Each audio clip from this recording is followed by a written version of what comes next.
ആ മോഡൽ എടുത്തു കഴിഞ്ഞാൽ വരുന്ന പ്രശ്നമെന്ന് പറഞ്ഞാൽ നാളെ ഒരു ലൈറ്റ് പോയി കഴിഞ്ഞാൽ സെറ്റ് ഫുള്ള് മാറേണ്ടി വരും. ഇതാകുമ്പോഴത്തേക്ക് ഒരു നമ്മൾ ഫിറ്റ് ചെയ്യുമ്പോൾ ശ്രദ്ധിക്കേണ്ട ഒരു കാര്യം എന്ന് പറഞ്ഞാൽ ഇതുപോലത്തെ എയർ ഹോൾസ് ഒരിക്കലും ക്ലോസ് ചെയ്യാതിരിക്കുക. കാരണം ഇതിലെ എയർ കയറി നമ്മുടെ കണ്ടൻറ്റ് എത്തും.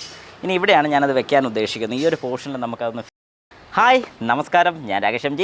ഇന്ന് നമ്മൾ ഈ ഒരു വാഗണാറിൽ നമ്മൾ ഈ കാണുന്നൊരു വാഗണാർ എല്ലാവർക്കും നല്ല സുപരിചിതമായിരിക്കും. നമ്മുടെ ആൽവിൻ്റെ വാഗണാറാണ്. നമ്മൾ പല ഫിറ്റിങ്സും ഈ വാഹനത്തിൽ ചെയ്തിട്ടുള്ളതാണ്. കണ്ടിട്ടില്ലെന്നുണ്ടെങ്കിൽ ജസ്റ്റ് ഒന്ന് കയറി കണ്ടു നോക്കണം. ഇതിൽ ഇന്നിപ്പോൾ നമ്മൾ ചെയ്യാൻ പോകുന്ന ഒരു ഫിറ്റിംഗ് എന്ന് പറഞ്ഞാൽ നമ്മുടെ ഒരു ഗ്രിൽ ലൈറ്റാണ്. എല്ലാവർക്കും അറിയാവുന്ന പോലെ നമ്മുടെ ഗ്രില്ലിലാണ് ഈ ലൈറ്റ് വരുന്നത്. ഇത് ശരിക്കും പറഞ്ഞാൽ നമ്മുടെ DRL പോലെ തന്നെ ഒരു റണ്ണിങ് ലൈറ്റ് തന്നെയാണ് നമ്മൾ ഉദ്ദേശിക്കുന്നത്. അതായത് നമ്മുടെ വാഹനം ഓടുന്ന സമയത്ത് ദൂരെ നിന്ന് കാണുമ്പോൾ നല്ലൊരു രസം ഫീൽ ചെയ്യുകയും ചെയ്യുന്നുണ്ട്. ഇതൊരു യെല്ലോ കളർ ലൈറ്റാണ് വരുന്നത്. ഇതിൻ്റെ വൈറ്റ് അവൈലബിൾ ആണ്. അങ്ങനെ മൾട്ടി കളേഴ്സും നമുക്ക് ഇതിൻ്റെ അവൈലബിൾ ആണ്. മേടിക്കണമെന്നുണ്ടെങ്കിൽ നമ്മൾ എന്തൊക്കെ കാര്യങ്ങൾ ചെക്ക് ചെയ്യണം എന്നുള്ളതിനെക്കുറിച്ചൊക്കെ ഡീറ്റെയിൽ ആയിട്ട് ഞാൻ ഈ ഒരു വീഡിയോയിൽ പറയുന്നുണ്ട്. അപ്പോൾ നമുക്കിത് ഫിറ്റിങ്ങിലോട്ട് പോയേക്കാം. എല്ലാവർക്കും welcome back to my channel MG Explore.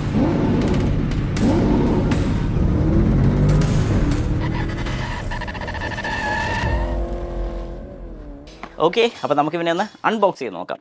വേറെ വലിയ സംഭവമൊന്നുമില്ല. തുറന്നു കഴിഞ്ഞാൽ നമുക്കിതിനകത്ത് കുറച്ച് ലൈറ്റ്സ് കാണാം. ഇത് ഇങ്ങനെയാണ് വരുന്നത്. ഇതിൻ്റെ ഒരു വയറിംഗ് കിറ്റ്. ഇതിനകത്ത് വേറെ യൂണിറ്റോ മൊഡ്യൂളോ കാര്യങ്ങളോ ഒന്നും വരുന്നില്ല.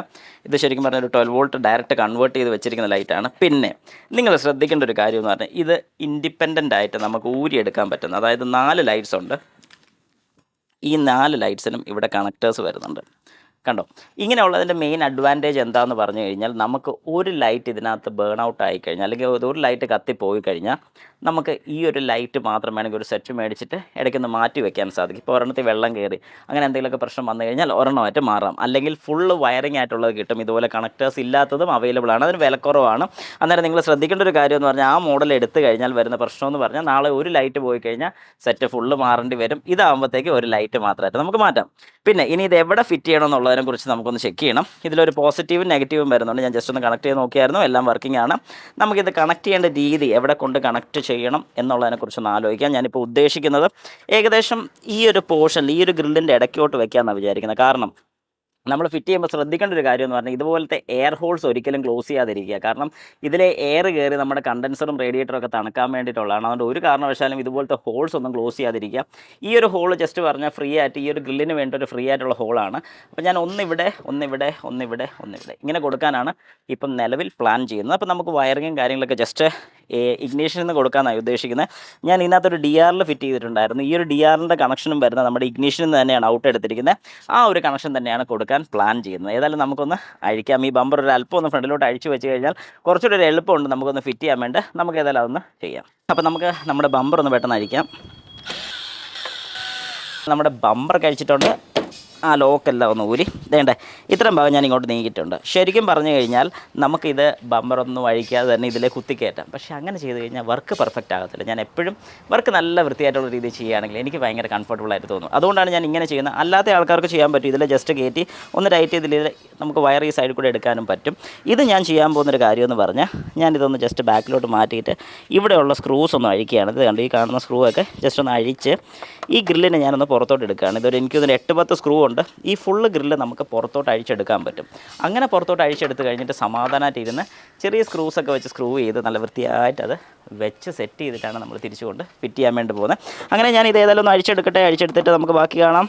ഇങ്ങനെയാണ് ഞാൻ പതുക്കെ ഇതിനെ അഴിച്ചിങ്ങെടുക്കുന്നത്. കണ്ടോ, ഇത്രയും സ്ക്രൂസ് നമുക്ക് ഇതിനകത്ത് കിട്ടിയിട്ടുണ്ട്. ഇത് നമുക്കിവനെ ഒന്ന് അഴിച്ചെടുത്തേച്ചും നമുക്കൊന്ന് മാറ്റി വെച്ച് സെറ്റ് ചെയ്യാം. ഓക്കെ, അപ്പം നമ്മളിത് ഇവനെ ഇങ്ങനെ പതുക്കെ പൊക്കി ഇങ്ങനെ എടുക്കുകയാണ്. ഈ ഗ്രില്ലിങ് എടുത്തു. ഇനി ഇവിടെയാണ് ഞാനത് വെക്കാൻ ഉദ്ദേശിക്കുന്നത്. ഈ ഒരു പോർഷനിൽ നമുക്കതൊന്ന് ഫിറ്റ് ചെയ്യാം. അതായത് ഒന്ന് ഈ അറ്റത്ത് ഒന്നിവിടെ. ഈ ഒരു പോർഷനിലാണ് ഞാൻ ഏതായാലും അത് വെക്കാൻ ഉദ്ദേശിക്കുന്നത്. നമുക്ക് ഏതായാലും പെട്ടെന്ന് വെക്കാം. അപ്പോൾ നമ്മൾ ഇതിനകത്തോട്ട് ജസ്റ്റ് ഞാനൊന്ന് ടെമ്പററി ആയിട്ടൊന്ന് വെച്ച് നോക്കാം. ഇവിടെ വെക്കാനാണ് ഞാൻ ഉദ്ദേശിക്കുന്നത്. മാക്സിമം ഈ സൈഡിലോട്ട് ചേർത്ത് ഇങ്ങനെ വെക്കണം. അപ്പോൾ ഇതേ സെയിം ഡിസ്റ്റൻസ് അവിടെയും വേണം.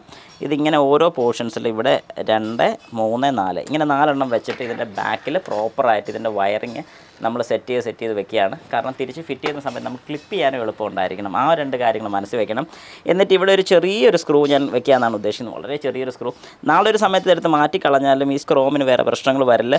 അന്നേരം ഇതൊരു സ്ക്രൂ ഒരു വൃത്തികേടാണെന്നുണ്ടെങ്കിൽ ഇത്രയും പോർഷൻ മാത്രം ഒരു ബ്ലാക്ക് സ്റ്റിക്കർ ഒട്ടിച്ച് നമുക്കത് ക്ലോസ് ചെയ്യാൻ പറ്റുന്നതാണ്. ഇതാണ് ഞാൻ മനസ്സിൽ ഉദ്ദേശിക്കുന്ന ഒരു ഐഡിയ. ഏതായാലും ഞാനിതൊന്ന് വെച്ചിട്ട് എല്ലാം 4 പോർഷൻസും വെച്ചൊന്ന് ചെറുതായിട്ടൊന്ന് സ്ക്രൂ ചെയ്യും. അപ്പോൾ നമ്മളിതേ ഇപ്പം എല്ലാം ഒന്ന് ജസ്റ്റ് ഇങ്ങനെ ഒന്ന് കയറ്റി വെച്ചിട്ടുണ്ട്. നമുക്ക് കാണാൻ സാധിക്കും ആ 4 ലൈറ്റ്സും നിൽക്കുന്നത്. കണ്ടോ, നല്ല കിടുക്കാച്ചി അല്ലേ, അടിപൊളിയല്ലേ. ഇനിയിപ്പോൾ ഞാൻ ഉദ്ദേശിക്കുന്നത് ആദ്യം ഓർത്ത് സ്ക്രൂ ചെയ്യാമെന്ന്, പിന്നെ ഓർത്ത് സ്ക്രൂ ചെയ്ത് കഴിഞ്ഞാൽ സ്ക്രൂവിൻ്റെ വൃത്തികേടും കാര്യങ്ങളൊക്കെ ചിലപ്പം ഇരിക്കുന്ന കാണുമ്പോൾ ഒരു ചെറിയൊരു ബോർ ഫീൽ ചെയ്യാനുള്ള ചാൻസ് ഉണ്ട്. അതുകൊണ്ട് ഞാനിപ്പോൾ ഇത് പ്രസ് ചെയ്താണ് ഇവിടെ ജസ്റ്റ് ഒന്ന് പ്രസ് ചെയ്ത് വെച്ചിട്ടുണ്ടെന്നുള്ളൂ, വേറെ ഒന്നുമില്ല. എന്നിട്ട് അല്പം സൂപ്പർ ഗ്ലൂവും കൂടെ ഇതിൻ്റെ കൂട്ടത്തിലൊന്ന് ആഡ് ചെയ്ത് കൊടുക്കുകയാണ്. 3 പോയിന്റിലായിട്ട് ഞാനൊന്ന് കൊടുക്കുക. അപ്പോൾ കുറച്ച് പേർക്കെങ്കിലും സംശയം തോന്നുമായിരിക്കും ഇത് ഇരിക്കുമോ. 100% ഇരുന്നോളൂ. പിന്നെ ആരെങ്കിലും വലിച്ചു പറിച്ചാൽ, അതിപ്പോൾ എങ്ങനെ വെച്ചെന്ന് പറഞ്ഞാലും ആരെങ്കിലും വലിച്ചു പറിച്ചാൽ കൊണ്ടുപോകാനേ ഉള്ളൂ. ഏതായാലും ഇങ്ങനെ ഒന്ന് ഫിറ്റ് ചെയ്ത് നോക്കാം, ജസ്റ്റ് എങ്ങനെയുണ്ടെന്ന് നമുക്കൊന്ന് പരീക്ഷിച്ച് നോക്കാം. അപ്പോൾ നമ്മളിപ്പോൾ അത് ഒട്ടിച്ചെല്ലാം വെച്ചിരിക്കുകയാണ്. അത് ഉണങ്ങുന്ന നേരം കൊണ്ട് നമുക്ക് ഈ ഒരു ലൈനും കൂടെ ഒന്ന് ഫിറ്റ് ചെയ്യണം. ഈ ലൈൻ ശരിക്കും പറഞ്ഞാൽ ഇതിൻ്റെ ബാക്കിൽ ഇവിടെ വന്ന് നിൽക്കണം. ഈ ഒരു പോർഷനിലാണ് ശരിക്കും പറഞ്ഞാൽ അത് വരുന്നത്. അപ്പോൾ അങ്ങനെയാണെന്നുണ്ടെങ്കിൽ ഇവിടുന്ന് താഴോട്ട് ആ വയർ എടുക്കാമെന്നാണ് ഞാൻ വിചാരിക്കുന്നത്. ഇവിടുന്ന് ഇങ്ങനെ താഴോട്ട് എടുത്തു കഴിഞ്ഞാൽ ഇവിടെ കറക്റ്റ് അത് വന്ന് നിന്നിട്ടുണ്ടെന്നുണ്ടെങ്കിൽ ഇവിടുന്ന് എനിക്കിത് കറക്റ്റ് കൊടുക്കാം. അപ്പം ഈ ലൈൻ ഞാൻ പറഞ്ഞതുപോലെ ഒരു പോസിറ്റീവും നെഗറ്റീവ് നമുക്ക് ബോഡിയിൽ എവിടെ നിന്ന് വേണമെങ്കിലും എടുക്കാം. പോസിറ്റീവ് ഞാൻ ഉദ്ദേശിക്കുന്നത് ഈ ഫ്യൂസിൽ നിന്ന് ഞാൻ കഴിഞ്ഞ ദിവസം ഒരു ലൈൻ എടുത്തിട്ടുണ്ടായിരുന്നു. ഈ ഒരു ലൈനിൽ നിന്നുള്ള ഔട്ട് നമുക്ക് ഇവിടെ വരുന്നുണ്ട്. ഈ ഒരു ഔട്ടിൽ നിന്നാണ് ഞാനിപ്പോൾ അത് എടുക്കാൻ ഉദ്ദേശിക്കുന്നത്. ഏതായാലും നമുക്ക് അതും കൂടെ ഒന്ന് സെറ്റ് ചെയ്യാം. അപ്പം നമ്മൾ ആ വയറിങ് എടുത്തിട്ടുണ്ട്. ഞാൻ ആ പറഞ്ഞ പോലെ പോസിറ്റീവ് നെഗറ്റീവ് അവിടെ കണക്ട് ചെയ്തു, ഞാൻ കാണിച്ചു തന്ന പോയിന്റ് കണക്ട് ചെയ്തു. ഇനിയിപ്പോൾ ഈ ലൈൻസ് ഞാൻ ഇങ്ങോട്ട് എടുത്തിട്ടുണ്ട്. ഇവിടെ സെൻറ്റർ വരെ ജസ്റ്റ് ഒന്ന് ടേപ്പ് ചെയ്ത് വെച്ചിരിക്കുകയാണ്. നമുക്ക് ലാസ്റ്റ് ഒന്ന് ടാഗ് ചെയ്യാം. എന്നിട്ട് ഈ ലൈൻസ് ഞാനിപ്പോൾ കറക്റ്റ് സെൻറ്റർ വെച്ചിരിക്കുന്നത് എൻ്റെ എല്ലാ പോയിൻറ്റ്സിലും അത് കറക്റ്റായിട്ട് ചെല്ലുമെന്ന് നോക്കണം. പിന്നെ ഇതിന് റൈറ്റും ലെഫ്റ്റും ഒന്നുമില്ല, എല്ലാ പോയിൻറ്റ്സും സെയിം ലൈനാണ് വരുന്നത്. അപ്പോൾ ഇനിയിപ്പോൾ നമുക്ക് ഏതായാലും നമ്മുടെ ഗ്രില്ല് ഇപ്പോൾ സെറ്റ് ആയിട്ടുണ്ട്. ആ ഗ്രില്ലെടുത്ത് നേരെ ഇവിടെ കൊണ്ടുവന്ന് ഫിറ്റ് ചെയ്യാം. അന്നേരം ഫിറ്റ് ചെയ്യുമ്പോൾ നമുക്കറിയാം എങ്ങനെയുണ്ട് ആ ഒരു ചേഞ്ച് എന്നുള്ളത്. കിടുക്കാച്ച് സാധനം റെഡിയാണ്. ഇനിയിപ്പോൾ ഇവനെ നമ്മളിവിടെ വെച്ച് കഴിയുമ്പോഴത്തേക്കും ഈ ഒരു പോർഷനിലാണ് ഞാൻ പറഞ്ഞ പോലെ വരുന്നത്. അപ്പോൾ അന്നേരം വയർ എങ്ങനെ കയറ്റി വിടണമെന്നുള്ളത് നമുക്ക് ജസ്റ്റ് ഒന്ന് നോക്കാം. ഇതിപ്പം ഇങ്ങനെ വരുമ്പോൾ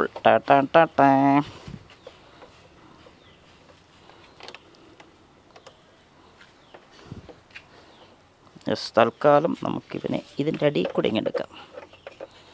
അപ്പോൾ എല്ലാം ഞാൻ ഇതിൻ്റെ അടിയിൽ കൂടെ ഇങ്ങനെ വിടുകയാണ്.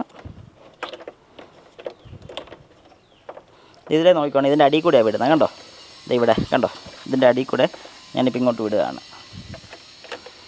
അപ്പോൾ ഇവിടെ പോകാൻ ബുദ്ധിമുട്ടുള്ളത് ഈ സൈഡിലോട്ട് വിടും. അപ്പോൾ നമ്മൾ ഏകദേശം സെറ്റ് ചെയ്ത് ഇവിടെ വരുമ്പോൾ ഒരു ചെറിയൊരു ബുദ്ധിമുട്ട് വരുന്നുണ്ട്.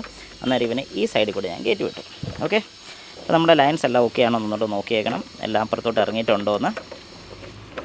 എന്നിട്ട് നമുക്ക് ആദ്യം ഈ ബമ്പറിൻ്റെ ഇതൊന്ന് സെറ്റ് ചെയ്യാം. അപ്പോൾ നമ്മൾ ഏകദേശം ഇതെല്ലാം സെറ്റ് ചെയ്ത് ഈ ഒരു ഭാഗമാക്കി വെച്ചിട്ടുണ്ട്. ഇനി എല്ലാം ഈ ലോക്കിലോട്ട് കയറ്റി ഇട്ടിട്ടുണ്ട്, റെഡിയാണ്. ഇനി നമ്മൾ അഴിച്ച സ്ക്രൂസ് കംപ്ലീറ്റ് ഒരു 7-8 സ്ക്രൂ ഉണ്ട്. ആ സ്ക്രൂ മുഴുവൻ ഞാൻ ഇടട്ടെ. അപ്പോൾ അതിന് മുമ്പ് ഞാൻ ആ വയേഴ്സ് എല്ലാം കാണിച്ചു തരാം. നമ്മളെടുത്ത ആ വയേഴ്സ് മുഴുവൻ ഇവിടെയുണ്ട്. ഇനി ഇത് ജസ്റ്റ് ഒന്ന് കണക്ട് ചെയ്യാം. നമുക്ക് കണക്ട് ചെയ്ത് വർക്കിംഗ് കൂടെ ജസ്റ്റ് നോക്കാം ഫിറ്റ് ചെയ്തതിന് ശേഷം. അങ്ങനെ നമ്മുടെ ടൈറ്റിങ് എല്ലാം കഴിഞ്ഞു. ഞാൻ അതെല്ലാം സെറ്റാക്കി നമ്മുടെ ഔട്ട് വരേണ്ട ലൈൻസ് എല്ലാം ഇവിടെയുണ്ട്. ഇനിയിപ്പം ഈ ലൈൻസിൽ ഞാൻ പതുക്കെ ഒന്ന് കണക്ട് ചെയ്യുകയാണ്. അത് ലെങ്ത് അനുസരിച്ച് കണക്ട് ചെയ്തിട്ട് അവസാനം ഇത് നല്ല രീതിക്ക് ഒന്ന് ടാഗ് ചെയ്ത് വെക്കണം. അതായത് വേറെ സൗണ്ടോ കാര്യങ്ങളോ ഒന്നും കേൾക്കുന്നില്ലെന്ന് കൺഫേം ആക്കണം. അപ്പോൾ ഓരോ ലൈൻസായിട്ട് ഞാനൊന്ന് കണക്ട് ചെയ്യുകയാണ്. First, second, fourth, third. Okay, ഇപ്പോൾ എല്ലാം കണക്ട് ചെയ്തു. ഇനി വേറെ സൗണ്ടോ കാര്യങ്ങളോ ബുദ്ധിമുട്ടൊന്നും വരാത്ത രീതിയിൽ നമുക്ക് ഇവനൊന്ന് ടാഗ് ചെയ്ത് വെക്കണം. അപ്പോൾ ഞാൻ ആദ്യം പറഞ്ഞായിരുന്നു, നാളെ ഒരു സമയത്ത് എന്തെങ്കിലും രീതിക്ക് നമുക്കിത് ഊരണമെന്നുണ്ടെങ്കിൽ നല്ലൊരു എളുപ്പ പോയിന്റിലാണ് നമ്മളിത് ഫിറ്റ് ചെയ്തിരിക്കുന്നത്. ഇനിയിപ്പം ഞാനിവിടെ ഒന്ന് ടാഗ് ചെയ്യാൻ വേണ്ടി പോവുകയാണ്. ജസ്റ്റ് ഒന്ന് ടാഗ് ചെയ്തിരുന്നേ ഉള്ളൂ. എന്നിട്ട് താഴെ ഒന്ന് പ്രോപ്പറായിട്ട് ഈ വയറെല്ലാം കൂടെ ചുരുണ്ടുകൂടി കിടക്കാതിരിക്കാൻ വേണ്ടി ഒന്ന് ടാഗ് ചെയ്യുകയാണ്. അപ്പോൾ ടാഗ് ചെയ്യുമ്പോൾ ഒന്ന് ശ്രദ്ധിച്ചോണം, ഈ വയർ ഇവിടെ ഒന്നും തട്ടുന്നില്ലല്ലോ എന്നൊന്ന് കൺഫേം ചെയ്തേക്കണം. പ്രത്യേകിച്ച് നമ്മുടെ റേഡിയേറ്ററിൻ്റെ പോർഷനിൽ ഒരു കാരണവശാലും ഇവൻ തട്ടരുത്. അപ്പോൾ അങ്ങനെ തട്ടാൻ ചാൻസ് ഉണ്ടെങ്കിൽ നമ്മുടെ ഈ ബമ്പർ കൂട്ടി ഒന്ന് ടാഗ് ചെയ്തിരുന്നത് നല്ലതായിരിക്കും. അപ്പോൾ ഞാൻ ഓർക്കുന്നത് കുറച്ചുകൂടെ താത്തി ഈ ഒരു പില്ലറിലോട്ട് ടാഗ് ചെയ്ത് വെക്കുക, ഇതിൻ്റെ താഴെ ടാഗ് ചെയ്ത് വെക്കാമെന്നാണ് ഓർക്കുന്നത്. കാരണം ഇവിടെ വെച്ച് കഴിഞ്ഞാൽ ഏതെങ്കിലും രീതിക്ക് ഈ കണ്ടൻസറിൽ തട്ടിക്കഴിഞ്ഞാൽ ഈ കണ്ടൻസറിന് ചിലപ്പം ഉടനെയൊന്നുമല്ല പതുക്കെ തേയ്മാനം ഇങ്ങനെ ഒരഞ്ഞൊരഞ്ഞൊരഞ്ഞ് അതിൽ തേയ്മാനം വന്ന് അവിടുന്ന് ഗ്യാസ് ലീക്ക് ഉണ്ടാവാനുള്ള ചാൻസസ് കൂടുതലാണ്. അപ്പോൾ നമ്മൾ എപ്പോഴും ഏതൊരു ഫിറ്റ്മെൻറ്റ് ചെയ്യുമ്പോഴും ശ്രദ്ധിക്കേണ്ട ഒരു കാര്യം, നമ്മൾ ചെയ്തതിൻ്റെ ഒരു ആഫ്റ്റർ എഫക്റ്റ് കൊണ്ടൊരു ബുദ്ധിമുട്ട് വരരുത്. അപ്പോൾ ഞാൻ ടാഗ് ഒന്നുകൂടെ കട്ട് ചെയ്തിട്ട് ഇച്ചിരി താഴോട്ട് ഇറക്കി ഇവിടെ വെച്ചാണ് ടാഗ് ചെയ്യാൻ വേണ്ടി. അപ്പോൾ നമ്മളെ ടാഗും കാര്യങ്ങളും എല്ലാം കഴിഞ്ഞു. നമ്മളിപ്പോൾ ഇപ്പോൾ ഒരു ടാഗ് ഇട്ട് കെട്ടി ഇവിടുന്ന് എല്ലാം സെറ്റ് ചെയ്ത് ഇനിയിപ്പോൾ സൗണ്ടോ കാര്യങ്ങളോ ഒന്നും ഉണ്ടാക്കത്തില്ലെന്ന് കൺഫേം ആക്കിയിട്ടുണ്ട്. ഇനി പതുക്കെ ഈ ബമ്പർ തിരിച്ച് അതുപോലെ തന്നെ ഫിറ്റ് ചെയ്യണം. അപ്പോൾ അന്നേരം നമ്മൾ ശ്രദ്ധിക്കേണ്ട ഒരു കാര്യം, ബമ്പർ നമ്മൾ അഴിച്ച സ്ക്രൂസ് എല്ലാം തിരിച്ച് ഫിറ്റ് ചെയ്യണമെന്ന് മറക്കരുത്. ഇനി ഇതെല്ലാം സെറ്റ് ചെയ്ത് കഴിഞ്ഞിട്ട് നമുക്ക് ഇതിൻ്റെ റണ്ണിങ്ങിൽ എങ്ങനെയുണ്ടെന്ന് ജസ്റ്റ് ഒന്ന് നോക്കാം.